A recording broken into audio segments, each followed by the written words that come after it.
ఆశ్చర్యానికి గురి చేసింది అనేటువంటి మాట పెద్దలు జగన్మోహన్ రెడ్డి గారు కూడా చెప్పడం జరిగింది. అది ఆ పరిస్థితులు వారికే కాదు, రాష్ట్రంలో ఉన్నటువంటి వైఎస్ఆర్ కాంగ్రెస్ పార్టీ ప్రతి కార్యకర్తకి కూడా ఆ రకమైనటువంటి ఉద్దేశం ఉందనేటువంటి దాంట్లో అనుమానం కానీ ఆశ్చర్యం కానీ కూడా లేదు అనేటువంటిది ఈ సందర్భంగా తెలియజేస్తూ ఉన్నాం. సహజంగా అడగకుండా అమ్మాయినా అన్నం పెట్టదని అంటారు, కానీ జగన్మోహన్ రెడ్డి గారు అడగకుండా అన్నీ చేశారు.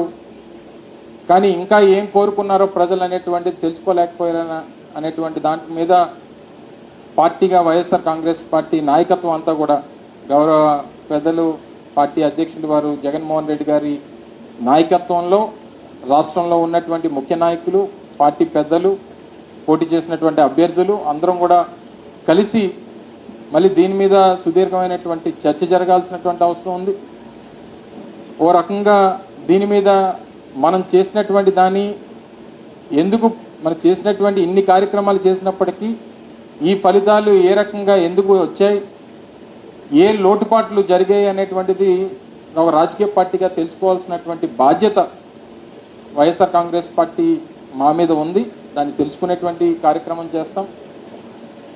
దీనివల్ల తప్పు జరిగింది అని అనుకున్నప్పుడు డెఫినెట్గా దాన్ని అధిగమించి వచ్చేటువంటి రానున్నటువంటి రోజుల్లో దాన్ని సరిదిద్దుకునేటువంటి ప్రయత్నం కూడా వైఎస్ఆర్ కాంగ్రెస్ పార్టీ చేస్తుంది అనేటువంటి విషయాన్ని కూడా ఈ సందర్భంగా తెలియజేస్తా ఉన్నాం. ఈరోజు అనేక నిర్ణయాలు మేము తీసుకున్నటువంటి వ్యవస్థలో తీసుకొచ్చినటువంటి మార్పులు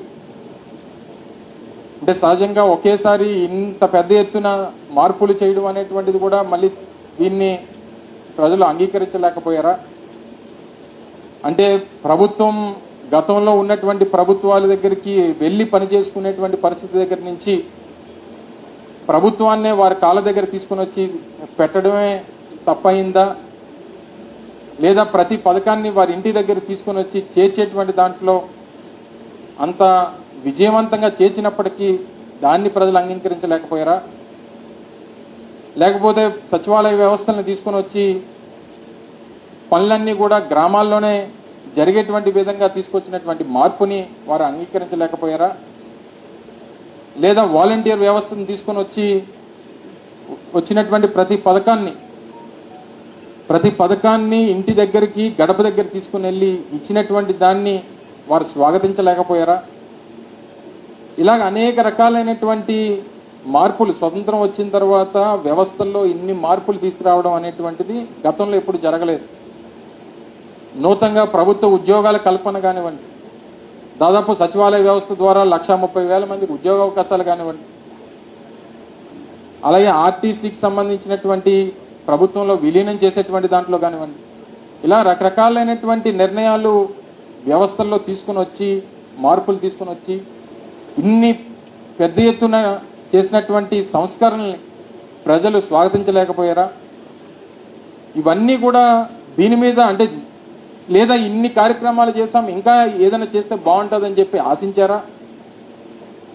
వీటన్నిటికి కూడా క్వశ్చన్ మార్క్స్ అనేటువంటిది వైఎస్ఆర్ కాంగ్రెస్ పార్టీ మీద ముందు ఉన్నాయి. దీనికి అన్నిటి కూడా సమాధానాలు వెతుక్కోవాల్సినటువంటి అవసరం మా మీద ఉంది.